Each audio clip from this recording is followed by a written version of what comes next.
यशोदा मैया ने बड़ी गलती कर दी, और गलती ये कर दी कि सबसे पहले भोजन पका के अपने पति देव को खिलाने के लिए चल पड़ी और भगवान को भोग नहीं लगाया।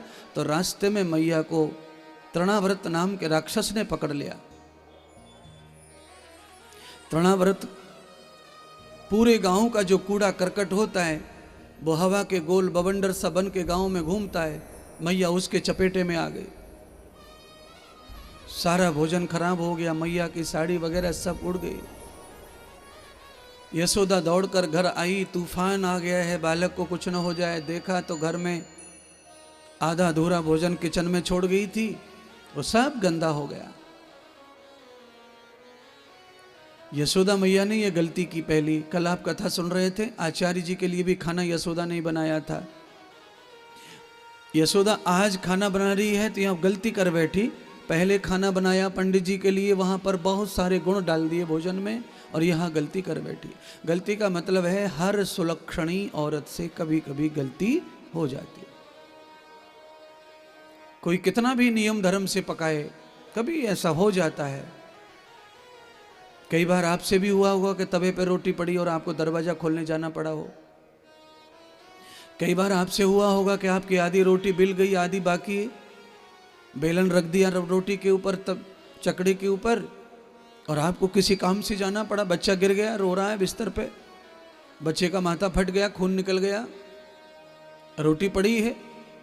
ऐसी स्थिति में यह होता है कि आप तो बच्चे के पास जाएंगे क्योंकि वहाँ जरूरी भी आपका जाना रोटियों से ज़्यादा, पर आप जब लौट के आएंगे तब आपको लगेगा कि आपका भोजन अशुद्ध हो गया, क्योंकि अनेक मक्खियाँ आदि आदि आकर आपके आटे पर, सब्जी पर, रोटी पर, लोई पर, सब पर बैठ कर गंदगी करके चले जाते हैं। तो ऐसी स्थिति में करना क्या चाहिए? ऐसी स्थिति में करना चाहिए कि अधूरा भोजन अगर पड़ा है तो उसके ऊपर कोई वस्त्र आदि ढक देना चाहिए। जल्दी जल्दी में मैया ये कार्यक्रम करना भूल गई, आंधी आई तो सब भोजन को मिटा दिया, बर्बाद कर दिया। और ये सब परिणाम मैया ने क्यों भोगा? मैया ने ये परिणाम इसलिए बोला कि आज मैया ने ब्रह्म को भोजन नैवेद्य नहीं किया, परमात्मा को भोजन नहीं चढ़ाया।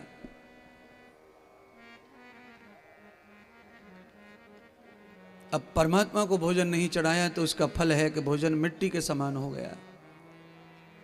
ये कथा क्या ज्ञान दे रही है? ये कथा का ज्ञान आप सबको यह है कि भोजन चाहे चटनी रोटी का बना हो, पर परमात्मा को पहले भोग कराओ, पहले नैवेद्य बनाओ। और तुम्हारे भोजन को नैवेद्य बन गया तो तुम्हारे पति की आयु बढ़ाएगा, तुम्हारे पुत्र को सद्बुद्धि प्रदान करेगा, तुम्हारे शरीर को रोग नहीं देकर निरोगी बनाएगा, तुम्हारे शरीर में प्राणों में शक्ति डालेगा। इसलिए भोजन को भजन की तरह करो, भोजन को भजन की तरह पकाओ, भोजन को भजन की तरह ही खाओ।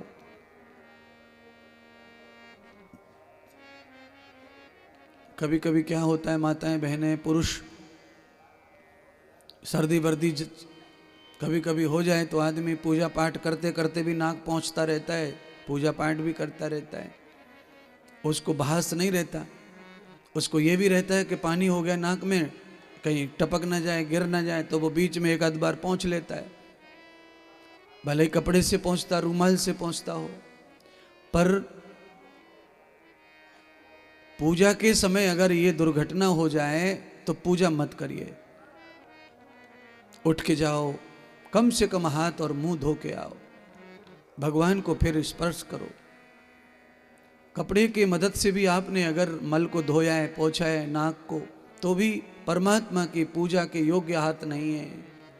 इसलिए यजमान नहा धोकर कपड़े वस्त्र आदि पहनकर घर से बाहर आता है, हवन पे बैठता है, पंडित जी उसके द्वारा हाथ धुलवाते हैं, उसके शरीर पर जल छिड़कते हैं, उसके वस्त्र पर जल छिड़कते हैं, मंत्र बोलते हैं, क्योंकि पूजा स्थल पर आदमी को अति पवित्र होकर, शीघ्र पवित्र होकर ही बैठना चाहिए। आप 15-20 मिनट पहले पवित्र हुए, हाथ धोया आपने, सब किया, तो आपको लगता है कि अब तो सब पवित्र ही है, अभी तो धो के आए, अभी तो नहा के आए, अभी तो वस्त्र पहने। पर कपड़े पहनते समय आपका हाथ अलमारी से लगा है, और अलमारी पहले बीवी ने खोली थी, उससे पहले बहू ने खोली थी, उससे पहले छोटे बेटा ने खोली थी। छोटा बेटा तो लेटरिन से सीधा आके अलमारी को टच करके गया है, बड़ी बहू तो अभी अभी बच्चे को नहला के आई है, वो तो सीधा टच करके गई है। बस ये छोटी छोटी बातों पे ध्यान देने से आपकी पूजा पाठ, छोटा पूजा पाठ बड़े परिणाम की ओर हमें ले जाता है। ऐसी छोटी मोटी गलतियों को नजर में रखने से आपको भगवान का प्रसाद प्राप्त होता है अपने किचन में, अपने भोजनालय में। यशोदा मैया की इस गलती से आज बवंडर हो गया घर में। और आप सुनो, ये बवंडर की कथा इसलिए सुनना जरूरी है कि आप सबके घर में बवंडर रोज सा होता है। कभी घर के पति पत्नी में बवंडर हो जाए, कभी बच्चों में बवंडर हो जाए, कभी सास बहू में बवंडर, कभी बेटा बाप में बवंडर। ये बवंडर क्यों होता है मालूम है? ये सब भोजन की वजह से ही होता है। जैसा खाएंगे,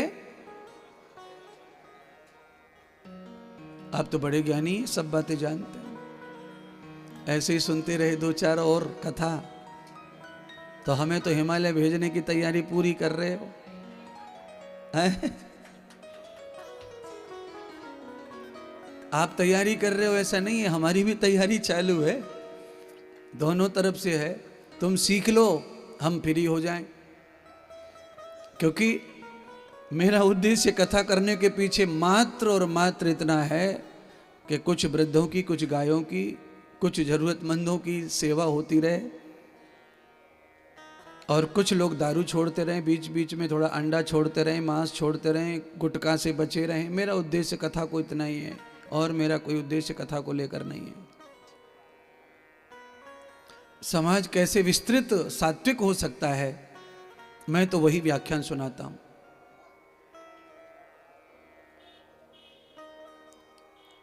और जो भी लोग आ रहे हैं यहां पर भी नए नए, वो मेरे कानों में आके जो बोलते हैं तो मैं उससे खुश हो जाता हूं, मुझे बड़ा आनंद आता है। मुझे ऐसा लगता है कि दो चार गालियां तो पड़ती हैं, पर लाखों लोग जो है बहुत खुश हैं, प्रसन्न हैं, आनंदित हैं। बस कोई कोई आकर ये बोल देता है महात्मा जी को कि आप ही सत्य बोलते हैं, बस आपको डर नहीं लगता क्या? पहले तो बिल्कुल नहीं लगता था, पर अब थोड़ा थोड़ा लगता है। क्योंकि पहले ऐसा था कि पहले सामने आकर ही कोई बोलता था कि आपने ये गलत बोल दिया। अब सामने नहीं आता कोई, चाहे 4 महीना हो जाए, 6 महीना हो जाए। अब तो कठिन ये हो जाता है कि मोबाइल पर किसने वीडियो काट के डाल दिया, ढूंढते रहो, अब नहीं मिल रहा, वो कहाँ गया, किसने कहाँ किया। मेल आईडी से डाल देते हैं और उसको ख़त्म कर देते हैं, और अपना व्हाट्सएप और दूसरे मेल आईडी पे चालू कर लेते हैं। सब थक गए, अभी तक वो व्यक्ति नहीं मिल रहा है, पूरा पुलिस थक रही है।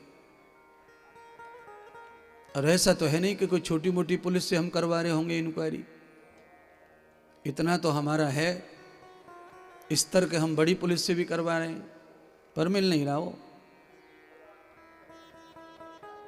सब खत्म कर दिया आगे पीछे का।